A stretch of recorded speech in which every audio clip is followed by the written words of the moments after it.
पूर्णस्य पूर्णमादाय पूर्णमेवावशिष्यते। ओम शांति शांति शांति। नारायणाखिल गुरो भगवन् नमस्ते शिवाय नमः शिवलिंगाय नमः। तन्मे मनः शिव संकल्पमस्तु सर्वे भवन्तु सुखिनः।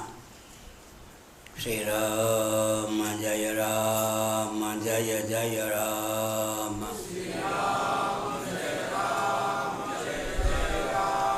श्री राम जय राम जय जय राम।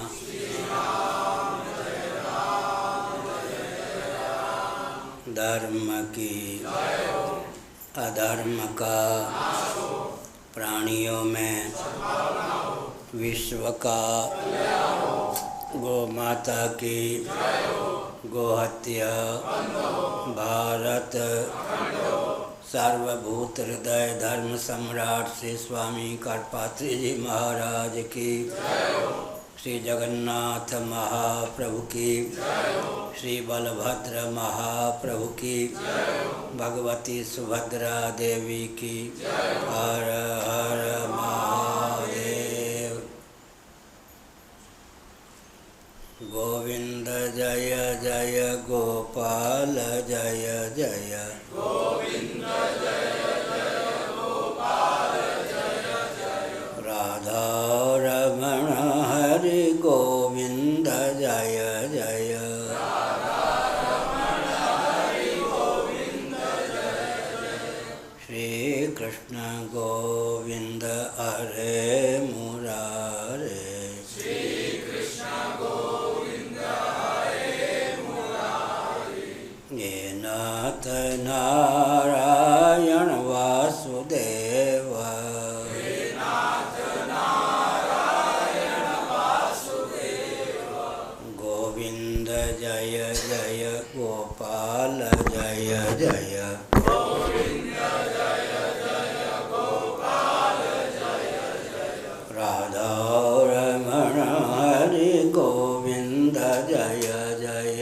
राधा रमण हरि गोविंद जय जय। श्री वृंदावन बिहारी लाल की जय। नारायण। आप कहाँ है? 590। हाँ ठीक है।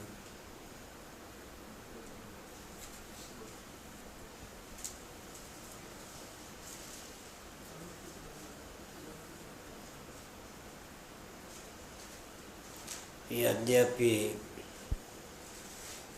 भावाच्योपलब्धेः इत्यत्र अयमर्थम् उक्तः तथापि समवायदूषणाय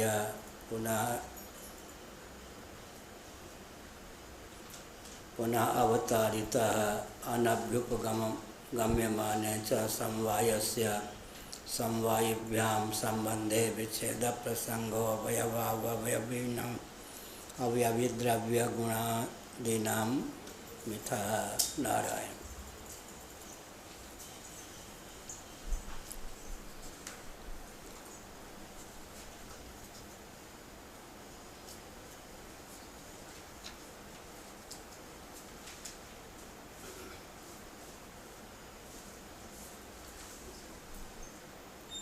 नान्या कार्यकारणाभ्यां नापि असति कार्यात्मनेति योजना अपि च कार्यकारणयोः इति यद्यपि भावाच्च उपलब्धे।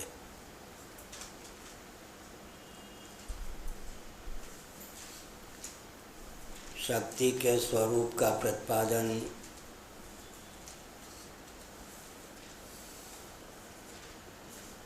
भाष्य के अनुरूप वामतीकार श्री वाचस्पति मिश्र जी कर रहे हैं।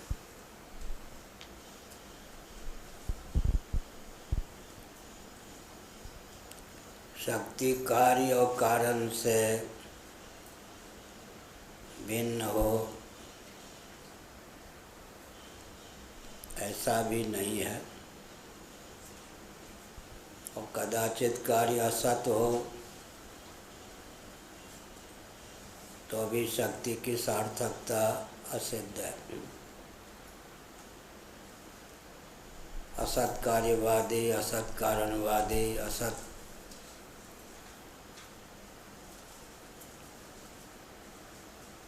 को प्रतिपादित करने वाले होते हैं। असत कारणवादी बौद्धागम वाले होते हैं। वैशेषिकों के यहाँ असत कार्यवाद की प्रसक्ति है, इसीलिए अर्धवैनाशिक उनको कहा जाता है। कार्य की उत्पत्ति के पूर्व कार्य का अभाव होता है। सांख्यवादियों का पक्ष है कि कारण भावापन्न होकर कार्य पहले से ही रहता है, तभी कार्यार्थी की उचित उपादान कारण के ग्रहण में प्रीति और प्रवृत्ति परिलक्षित होती है। कोई दही का इच्छुक को दही बनाना चाहे तो दुग्ध का ही वर्ण करता है, चयन करता है, न कि जल का। जल को दही का रूप नहीं दिया जा सकता, दूध को दही का रूप दिया जा सकता है। फिर प्रश्न उठता है कि कार्य का व्यापार की सार्थकता किस प्रकार माने।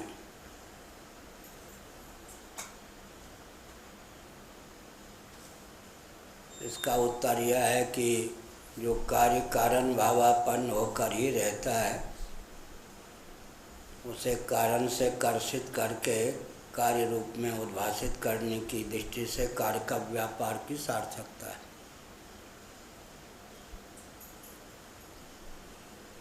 इसीलिए दही को चाहने वाला दूध का वर्ण करता है, मक्खन को चाहने वाला दही का वर्ण करता है, घृत को चाहने वाला मक्खन का वर्ण करता है, घृतसार सर्वस्व मंड को चाहने वाला घृत का वर्ण करता है।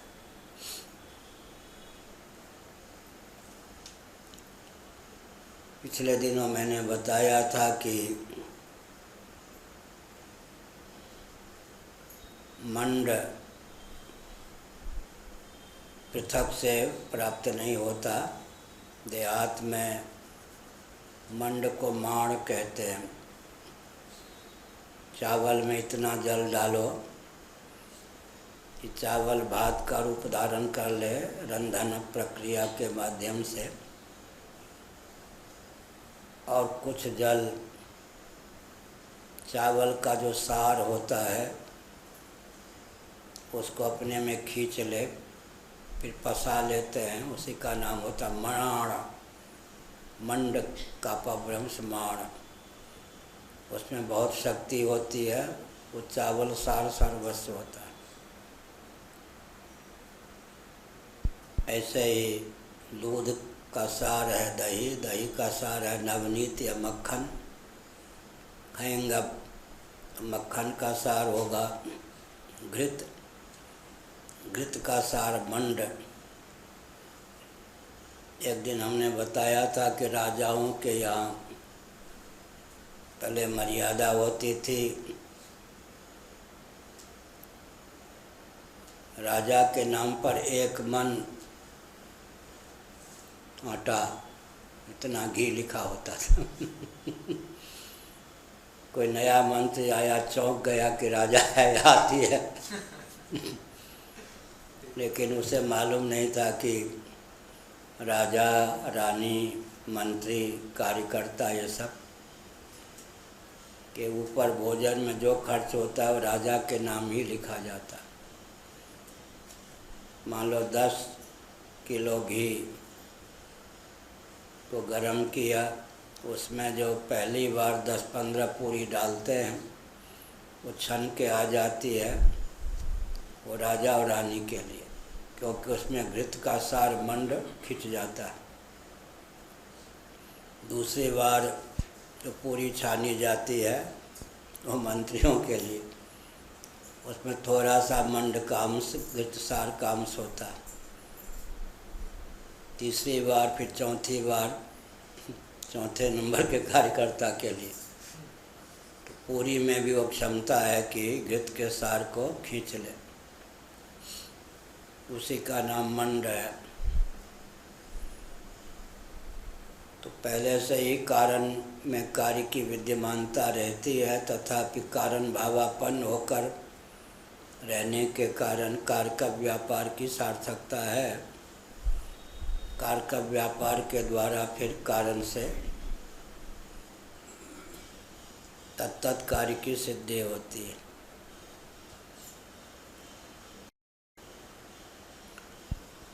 असत कार्यवाद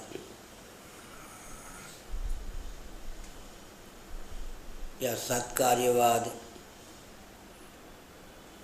तो नैयायिक वैशेषिक कहेंगे कार्योत्पत्ति के पूर्व कार्य का अभाव होता है।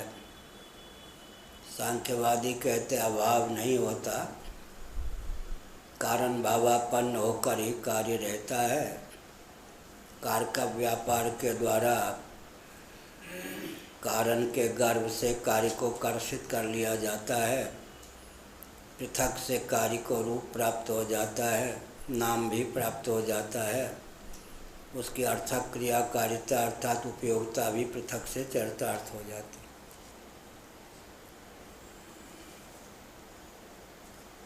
इस प्रकार का जो ज्ञान विज्ञान है वो व्यवहार में भी बहुत उपयोगी है। हमने 5-6 महीने पहले कहा था साधक बाधक भाव का ज्ञान होना चाहिए, वस्तु के रूपांतर का ज्ञान होना चाहिए, अभिव्यंजक संस्थान की क्षमता का ज्ञान होना चाहिए। तब व्यक्ति व्यवहार में बहुत दक्ष होता है, कुशल होता है।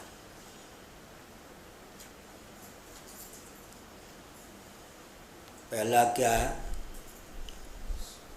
साधक बाधक भाव का ज्ञान।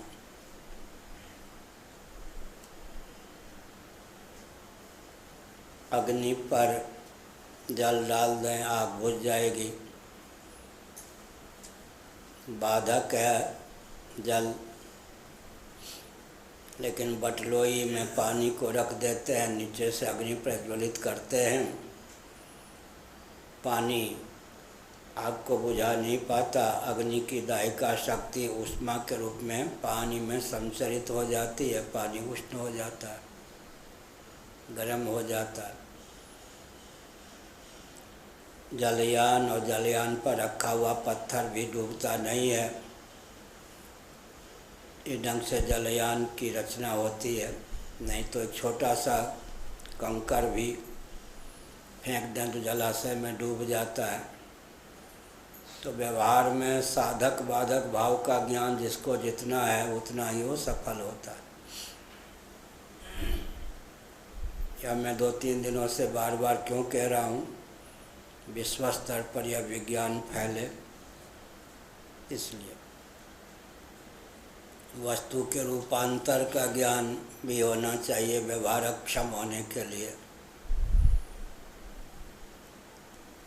घन को द्रव, द्रव को अनिल चुल्ली या अनल चुल्ली गैस, सॉलिड को लिक्विड, लिक्विड को गैस, फिर गैस को लिक्विड, लिक्विड को सॉलिड का रूप अगर कोई देना चाहता है, जानता है तो बहुत बढ़िया। कल मैंने कहा भोजन विज्ञान बहुत उत्कृष्ट है, लेकिन भोजन बनाने वाला रसोइया ही गिना जाता है। घर में माँ बनाती है, रसोई बनाने वाली होती है, वो विवेचन नहीं कर पाता भोजन बनाने वाला, इसलिए उसको वैज्ञानिक नहीं कहा जाता। भोजन बनाना आता हो या ना आता हो, भोजन बनाने का विवेचन अगर कोई कर देता है तो वैज्ञानिक कहा जाता है। प्रयोग जिसके पास है वो वैज्ञानिक नहीं कहा जाता। जो वैज्ञानिक कहा जाता है वो भोजन बना के दिखाई दे, वो संभव नहीं है। श्री भारती कृष्ण महाराज का वक्तव्य है, इंजन पर मुझसे जितना प्रवचन करवाना हो करवा लो, लेकिन रेल पे ड्राइवर बना के बैठा दो, दुर्घटना 1 ही मिनट में हो जाएगी। उन्होंने वक्तव्य में कहा है, इंजन की उपयोगिता, रचना की क्षमता, विधा, प्रोसेस पर जितना बुलवाना हो बुलवा लो, लेकिन ऐसी भूल मत करना कि रेल का ड्राइवर बना के मुझे रख दो, दुर्घटना किए बिना नहीं रहूँगा। इसीलिए यहाँ पर कार्य पहले से ही विद्यमान होता है, लेकिन कार्य का व्यापार के द्वारा पृथक से उसके रूप की अभिव्यक्ति होती है, तो नाम भी उसका पृथक से हो जाता है। अतिरिक्त अर्थक क्रियाकारिता की भी उस सिद्धि हो जाती है। इसलिए जो जितना कारण कार्य भाव का विज्ञान संपन्न है, उतना ही अपने लिए, समाज के लिए उपयोगी होता है। हमारे गणित के जितने ग्रंथ हैं, अभी तो लोकार्पण के लिए एक ग्रंथ रखा हुआ है, वैदिकार्ष गणित, पूर्वाभिनय वैदिकार्ष गणित।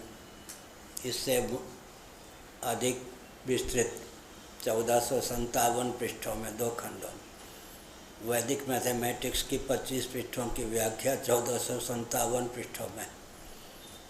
वैदिक मैथमेटिक्स में 400 पृष्ठ हैं।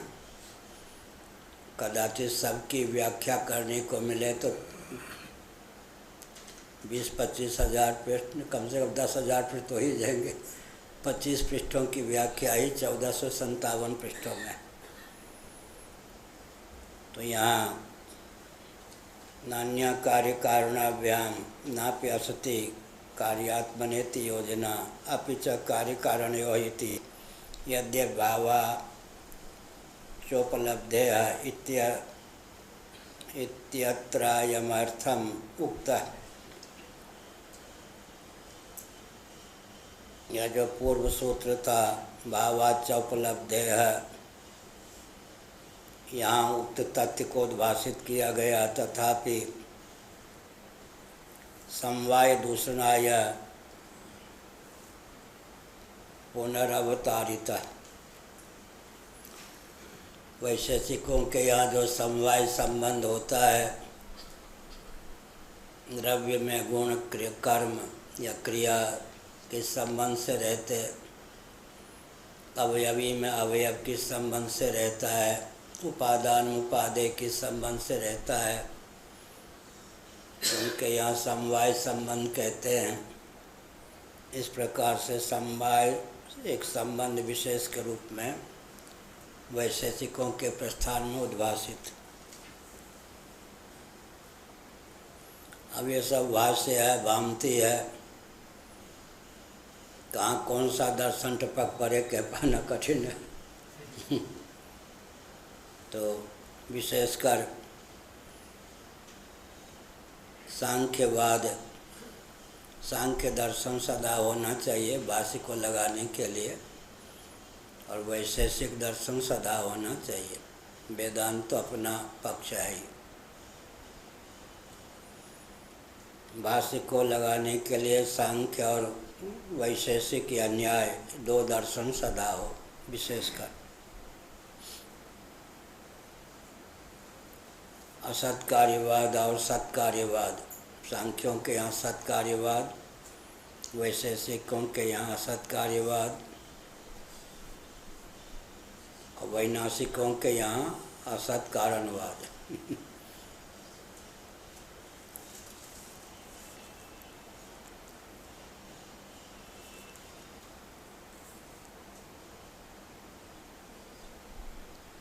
शक्ति यद्यभावाचाय हो गया। अनभ्युपगम्य माने च समवायस्य असमवायिभ्याम संबंधे विच्छेद प्रसंगः अवयवावयवी द्रव्य गुणादीनां मिथा यह कहा।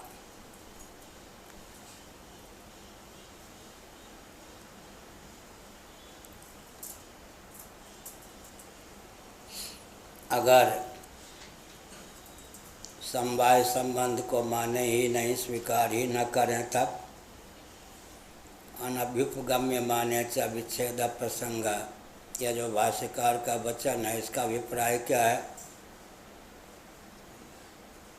समवाय संबंध को अपने संबंधियों के साथ संबंधांतर की अपेक्षा नहीं होती, ऐसा मानने पर उसे भी संबंध विशेष की आवश्यकता, उसे भी संबंध विशेष की आवश्यकता, अनवस्था दोष की प्रसक्ति होगी।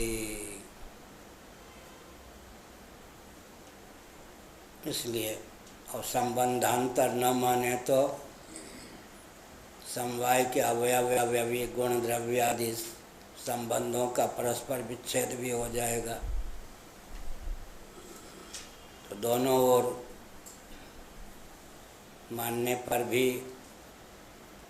विसंगति है, न मानने पर भी विसंगति है। पूर्व पक्ष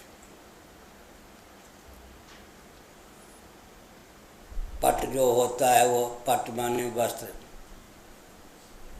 तंतुओं में किस संबंध से रहेगा? आतान वितान रूप जो तंतु है वही पट का रूप धारण कर लेता, ऐसे आतान वितान। तो समुदाय को इस प्रकार से गुंफित करते हैं कि वही पट के रूप में परिणत हो जाता है। पट और तंतु, उपादान और उपादेय, समवाय संबंध से पट तंतु में रहेगा। मिट्टी में घट का कौन संबंध होगा? उपादान उपादेय किस संबंध से रहेगा? वेदांती तादात्म्य को लेकर काम चला लेते हैं। नैयायिकों वैशेषिकों के प्रस्थान में समवाय की दाल गल जाती है।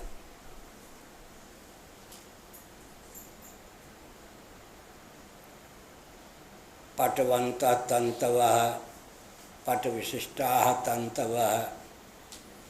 पटवंत पट वाले तंतु हैं, यही फिर विशिष्ट हो जाता है। पट विशिष्ट तंतु हैं। इस प्रकार विशिष्ट ज्ञान की उद्भावना हो जाती है। यह हुआ।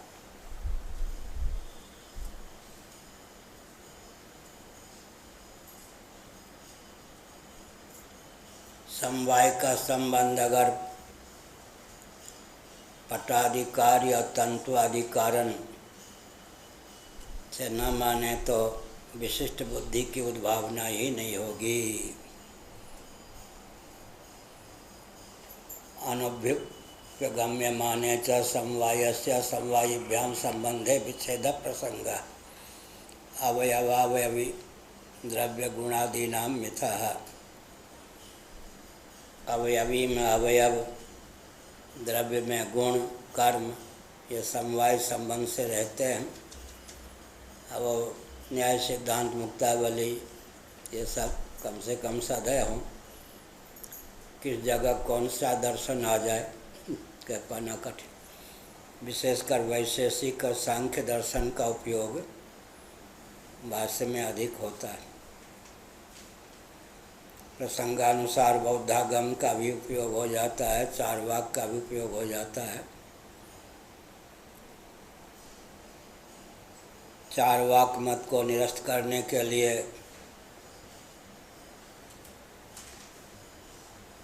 बौद्ध सिद्धांत अपेक्षित है। बौद्ध सिद्धांत को निरस्त करने के लिए जैन सिद्धांत आवश्यक है। उसको फिर निरस्त करने के लिए क्या करें? वैशेषिक सिद्धांत का अवलंबन लें। वैशेषिक सिद्धांत को निरस्त करने के लिए सांख्य सिद्धांत का अवलंबन लें। सांख्य सिद्धांत में निरीश्वरता का प्रतिपादन है, उसके वारण के लिए शेश्वर सांख्य योग का अवलंबन लें। अब जो योग का अवलंबन लेंगे या सांख्य का अवलंबन लेंगे, प्रधान मल्ल के रूप में वेदांतियों के सामने सांख्य या योग ही प्राप्त होता है। प्रधान मल निबर्हणन न्याय, प्रधान मल को पटक दिया, सब पर विजय हो गई। प्रधान मल्ल के रूप में सांख्य ही प्राप्त होता है।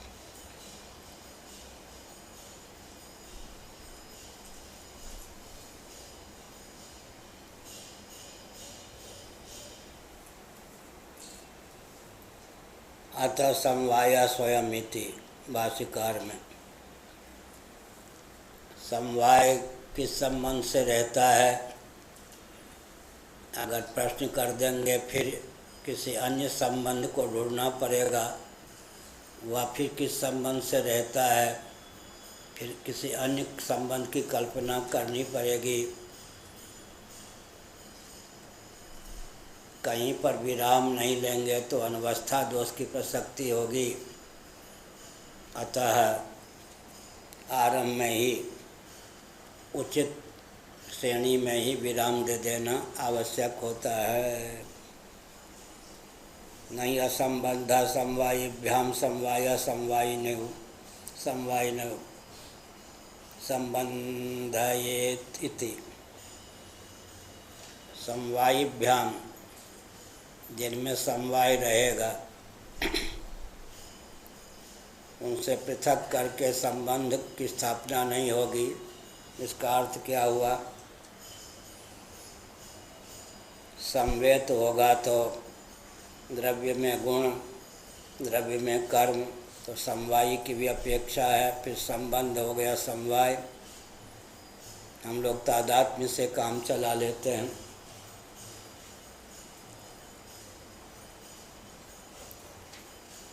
अथ समवाय स्वयमिति यथा ही सत्वयोगा द्रव्य गुण कर्माणि सन्ति सत्वं तो स्वभावतः एव सदिति न सत्वांतर योगम अपेक्षते। सत्व योग से माने सत्ता के योग से द्रव्य गुण और कर्म होते हैं। तर्क संग्रह, न्याय सिद्धांत मुक्तावली आदि के अनुसार द्रव्य गुण और कर्म में सत्ता सामान्य की विद्यमानता को लेकर यह वाक्य प्राप्त है। द्रव्य गुण कर्म सामान्य विशेष समवाय अभाव, भाव पदार्थ के भेद हो जाते। द्रव्य गुण कर्म सामान्य विशेष उदाराभाव, प्रागभाव, प्रध्वंसाभाव, अन्योन्याभाव, अत्यंताभाव या भाव के भेद हो जाते।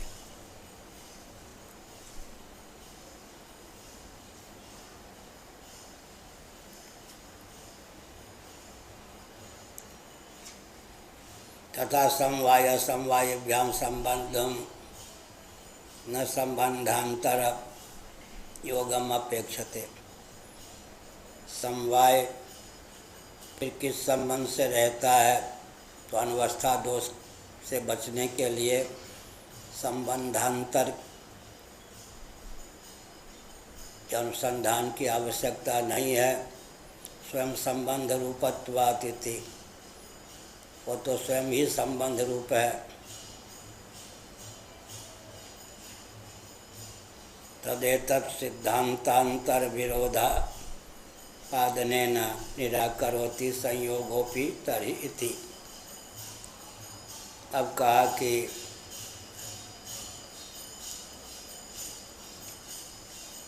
संयोग भी तो संबंध है, उसको लेकर भी इसी प्रकार की शंका प्राप्त होगी। संयोगोपि, नैयायिकों का यह मत है कि संयोग संबंध अपने संबंधियों में समवाय संबंध से रहता है। जैसे ये हुआ, दो उंगलियों का संयोग हो गया। ये संयोग जो होता है दुष्ट होता है, दो को लेकर संयोग होता है। निरवयव और सावयव का भी संयोग नहीं हो सकता। उंगली और आकाश का संयोग नहीं हो सकता। निरवयव और निरवयव का संयोग होना भी असिद्ध है। और सावयव सावयव का संयोग हो सकता है। जैसे तंतुओं का संयोग होगा, तान्वितानात्मक पट की सिद्धि होगी। दो उंगलियों का संयोग हो सकता है, हाथ और पाँव का संयोग हो सकता है। इस प्रकार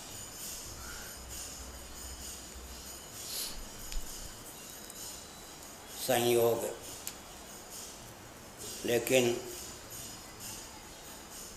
वेदांतियों के यहाँ प्रश्न उठता है प्रकृतिं पुरुषं चैव विद्यनादि भावपि यावत् संजायते किंचित सत्वं स्थावर जंगमम क्षेत्र क्षेत्रज्ञ संयोगा तद्विधि भरतर्षभ। जो कुछ स्थावर जंगम प्रपंच है, प्राणी हैं, क्षेत्र और क्षेत्रज्ञ के संयोग से निष्पन्न है। मूलक क्षेत्र कौन है? प्रकृति। मूलक क्षेत्रज्ञ कौन हो गया? पुरुष। प्रकृति और पुरुष का संयोग बनेगा कैसे? दोनों ही निरवयव हैं।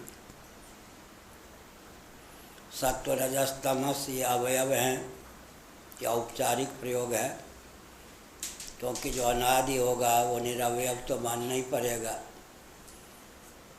इसीलिए कहा यावत् संजायते किंचित सत्वम स्थावर जंगमम क्षेत्र क्षेत्रज्ञ संयोगा तद विधि भरतर्षभ। फिर वेदांती क्या कहेंगे? प्रकृति और पुरुष का संयोग नहीं होगा तो सृष्टि की संरचना नहीं होगी। प्रकृति भी क्या है? अनादि है, निरवयव है, और पुरुष भी निरवयव है। सत्व रजस तमस से प्रकृति के अवयव नहीं हैं। तो यावत् संजायते किंचित सत्वम स्थावर जंगमम। सत्वम माने पदार्थ, प्राणी। सत्व का अर्थ सत्वगुण होता है, सत्व का अर्थ अस्तित्व होता है।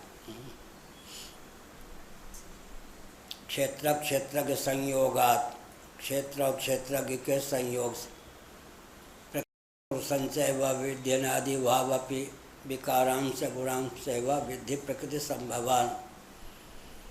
दोनों अनादि हैं, पर दोनों के अनादित्व में क्या भेद होगा? पुरुष अनादित्वात् निर्गुणत्वात् परमात्मायम् अव्ययः उपद्रष्टानुमंता च भर्ता भोक्ता महेश्वर परमात्मेति चाप्युक्तो देहेस्मिन् पुरुषः परः। पुरुष और प्रकृति का संयोग कैसे होगा? विकारों की जननी प्रकृति है, लेकिन सत्व रजस तमस उसके अवयव नहीं है, क्योंकि अनादि है। तो दोनों का संयोग कैसे होगा? प्रकृति पुरुष का संयोग ही नहीं होगा तो न रहे बाँस, न बने बाँसुरी, न बने बाँसुरी, न बजे बाँसुरी। सृष्टि की संरचना कैसे होगी? आध्यात्मिक संयोग है, तत्वता नहीं।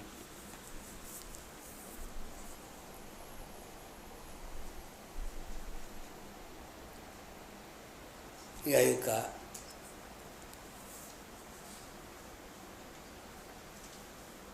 नैयायिकों के मत में संयोग संबंध, जो संयोगी द्रव्य होते संबंधी द्रव्य, समवाय संबंध से रह लेगा संयोग। सिद्धांत पक्ष यहाँ पर क्या है? समवाय भीतवा के संबंध है, अपने संबंधियों के साथ संबंधांतर की अपेक्षा करेगा या नहीं। अगर करेगा तो फिर अनवस्था दोष की प्रसक्ति होगी। ऐसी स्थिति में वैशिष्ट ज्ञान का जनक हो जाता है। संयोग संबंध भी अपने संबंधियों के साथ समान वाचो युक्ति से समवाय संबंध के बिना ही संबंधित हो सकता है। समवाय की सिद्धि अपेक्षित नहीं।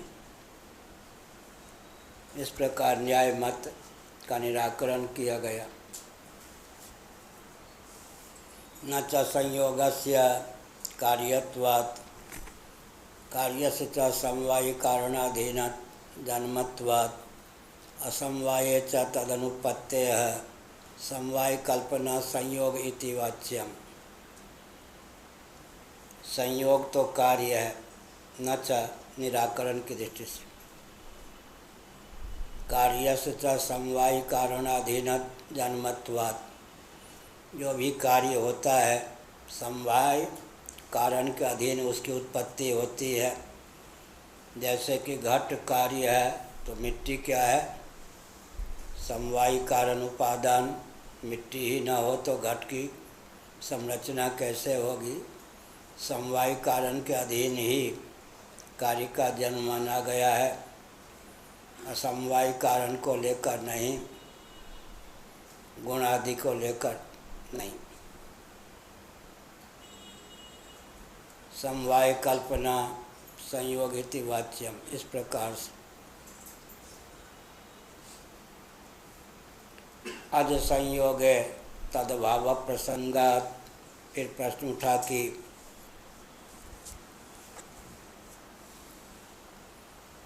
प्रकृति भी आ जाए, पुरुष भी आ जाए, उन दोनों का संयोग कैसे होगा? संयोग नहीं होगा तो कार्य की प्रसक्ति कैसे होगी? क्योंकि संयोग जो नैयायिकों के मत में संयोग जन्य पदार्थ है, और जो भी जन्य पदार्थ होते हैं वो अपने समवाय कारण के अधीन ही होते हैं। जैसे कि घट, कुल्हड़, सकोरे आदि अपने उपादान कारण मिट्टी के अधीन ही होते हैं। समवाय कारण के बिना संयोग की सिद्धि भी नहीं होगी। लेकिन इसका उत्तर क्या है?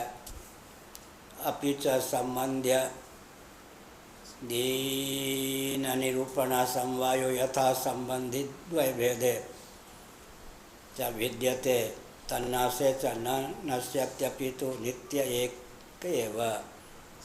एवं यदि संयोगोपि भवेत् ततः को दोषः। अब कहा कि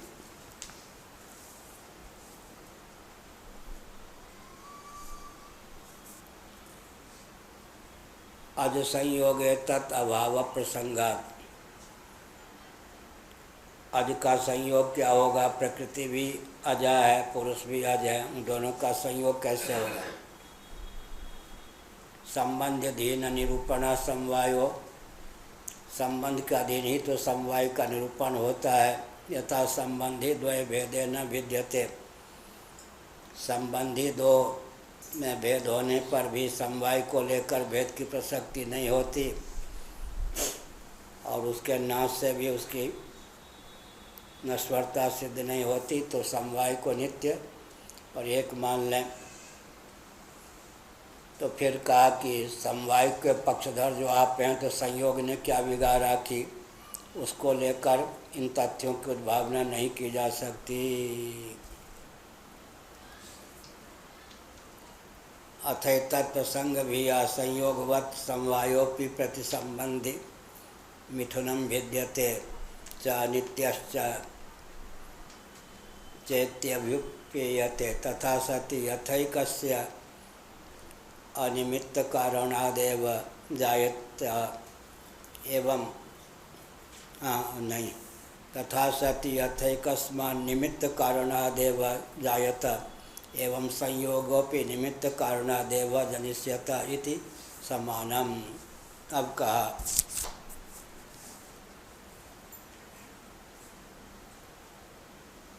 दो जो विभू पदार्थ होते हैं, जैसे आत्मा परमात्मा मान लें, या वैशेषिकों की दृष्टि से मान लें आत्मा और आकाश, वो दोनों में संबंध कैसे बनेगा? संयोग उधर प्रकृति पुरुष दोनों का नादि मान करके कैसे बनेगा संयोग? दोनों का, दो विभू पदार्थों का संयोग नित्य मानेंगे तब काम होगा। जन्य तो मान नहीं सकते, दोनों ही नित्य हैं, दोनों ही विभू हैं। तब दो विभू पदार्थों का संयोग तो नित्य ही माना जाएगा, आगंतुक संयोग नहीं होगा, जन्य नहीं होगा।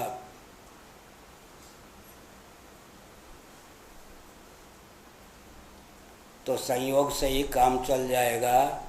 ऐसी स्थिति में समवाय संबंध की आवश्यकता ही नहीं रहेगी।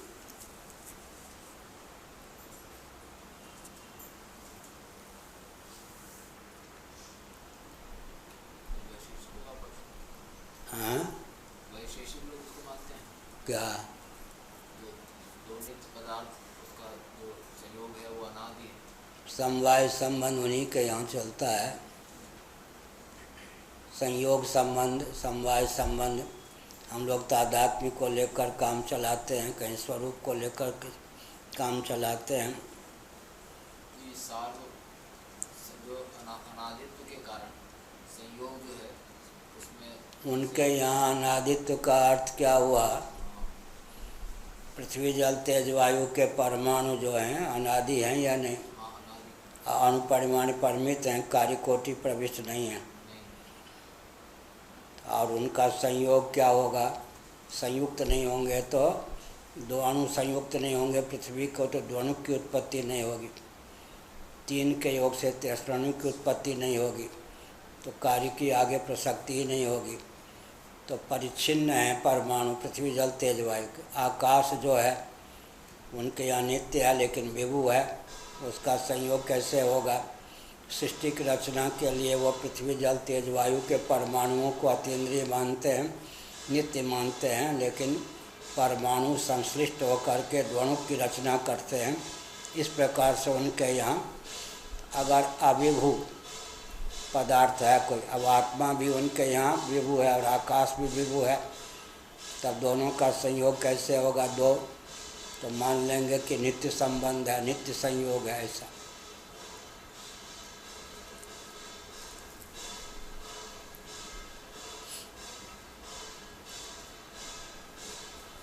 दो विभू पदार्थों का संयोग नित्य माना जाता है, जन्य नहीं। दोनों अनादि हैं, विभू भी हैं। जैसे आत्मा परमात्मा, उनके यहाँ 2 भेद हैं, नहीं तो आत्मा आकाश इत्यादि। ऐसे ही प्रकृति पुरुष का संयोग तो नित्य ही मानना पड़ेगा। प्रकृति पुरुषं चैव विद्यनादि भावपि यावत् संजायते किंचित सत्वं स्थावर जंगमम क्षेत्र क्षेत्र के संयोगा तद विधि वर्ता सभा। अब यहाँ भी बहुत कठिन काम है। क्षेत्र और संयोग, क्षेत्र का संयोग कैसे होगा? मूल क्षेत्र कौन है? प्रकृति। मूल क्षेत्र कौन है? पुरुष। क्षेत्र और क्षेत्र के माने प्रकृति और पुरुष का संयोग पहले सिद्ध हो जाए। यावत् संजायते किंचित सत्वम स्थावर जंग क्षेत्र क्षेत्र के संयोगा तद विधि वर्तर सभा। प्रकृति पुरुषं चैव विद्यनादि भावपि। दोनों अनादि हैं, लेकिन पुरुष जो है अनादि होता हुआ निर्गुण होने के कारण अव्यय है। अनादित्वात् निर्गुणत्वात् परमात्मायम् अव्ययः। प्रकृति अनादि होने पर भी सगुण है, माने तीनों गुणों की साम्यावस्था है। इसीलिए गुणों से विकार की उत्पत्ति हो जाती है। पुरुष अनादि होता हुआ निर्विकार है, प्रकृति अनादि होती हुई विकार युक्त है। और दोनों का संयोग जो है आध्यासिक है, वास्तविक है ही नहीं।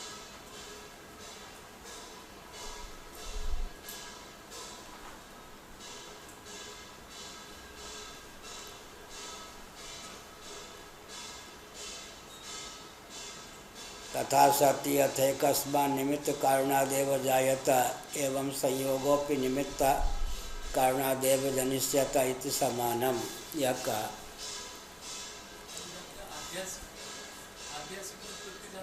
क्या कहे? क्या कह रहे? आध्यासिक की उत्पत्ति जहाँ पर मानी जाती है।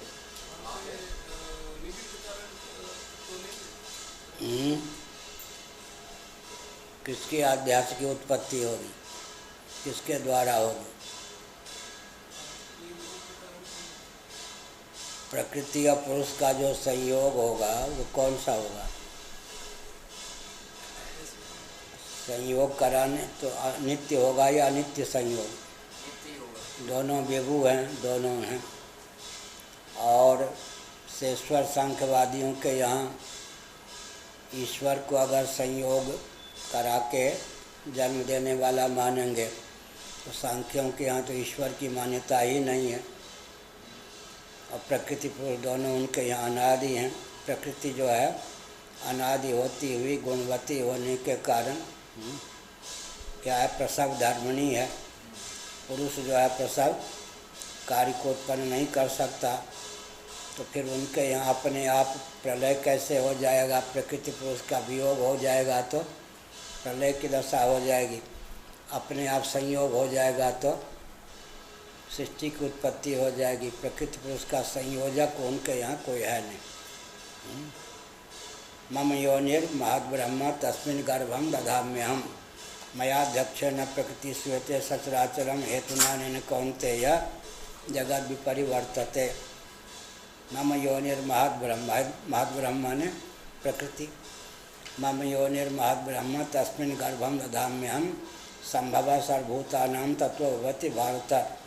प्रकृतिं पुरुषं चैव विध्यनादि भावपि विकारांश गुणांश चैव विद्धि प्रकृति संभवान। ईश्वर को मानने पर ईश्वर संयोग करा देते हैं और महाप्रलय की दशा आने पर दोनों का वियोग करा देते हैं।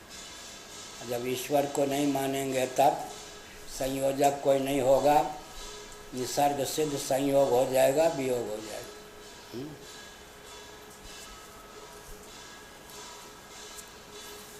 पिछले बार पाठ में एक प्रश्न पूछा था मैंने, तो आपने उसका उत्तर दिया था कि सांख्य लोग गुण को लेकर के, सत्व गुण को लेकर के उनके यहाँ है, शांकरवास में लिखा है, निमित्त का रास्ता निकाल लेते हैं। गुण तमोगुण जो है उपादान का काम कर लेता है, और सत्वगुण जो है निमित्त का काम करता है। सांख्यों के यहाँ दो प्रकार की प्रक्रिया चलती है। रजोगुण की वंश परंपरा नहीं मानते। निष्क्रिय कौन है? सत्वगुण भी निष्क्रिय है, तमोगुण भी निष्क्रिय है। सांख्यों के यहाँ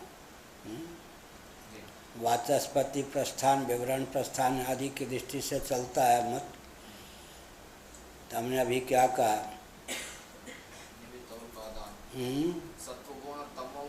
तमोगुण जो है उपादान कारण का काम कर लेगा। हमारे यहाँ भी तम प्रधान जो प्रकृति है उसी से पंचभूतों की निष्पत्ति होती है। सत्वगुण भी निष्क्रिय है, तमोगुण भी निष्क्रिय है। रजोगुण की वंश परंपरा नहीं, राजस अहंकार का कार्य नहीं। रजोगुण क्या करता है? सत्वगुण को छू करके उसे सक्रिय कर देता है, तमोगुण को छू करके उसे सक्रिय कर देता है। एक पैंट पहने हुए व्यक्ति आया कहाँ? मेरठ में। ओम हरि पैंट पहने था, तब मुंह की ओर देखने लगे। मैं भी ब्रह्मचारी हूँ, इसलिए मैंने आपको ओम हरि कहा। आपको ओम हरि कहना चाहिए, उधर की भाषा ही ऐसी होती।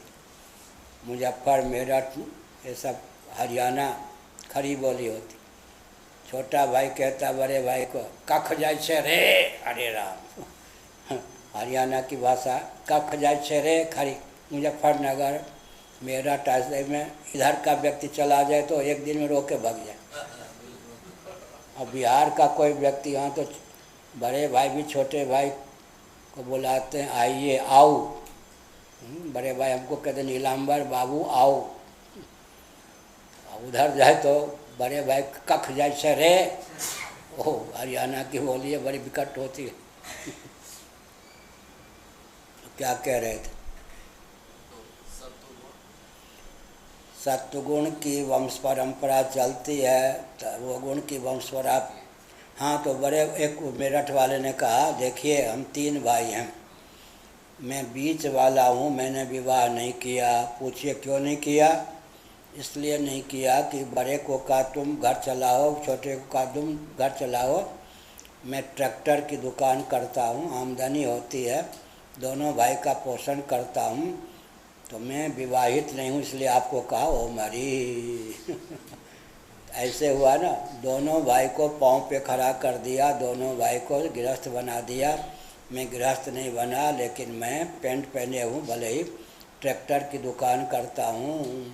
ऐसे ही रजोगुण कहता है मेरी वंश परंपरा न चले, सत्वगुण को मैं छू करके वंश परंपरा के योग्य बना देता हूँ, तमोगुण को छू करके।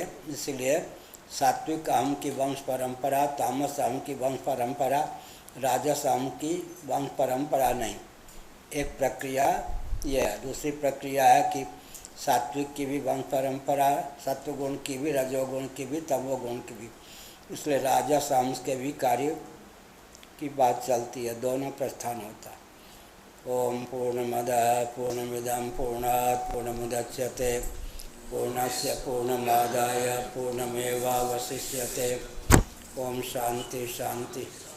आज के पाठ को लेकर कोई प्रश्न हो? 2-3 मिनट हैं, या वैसे कोई पाठ हो धर्म अध्यात्म को?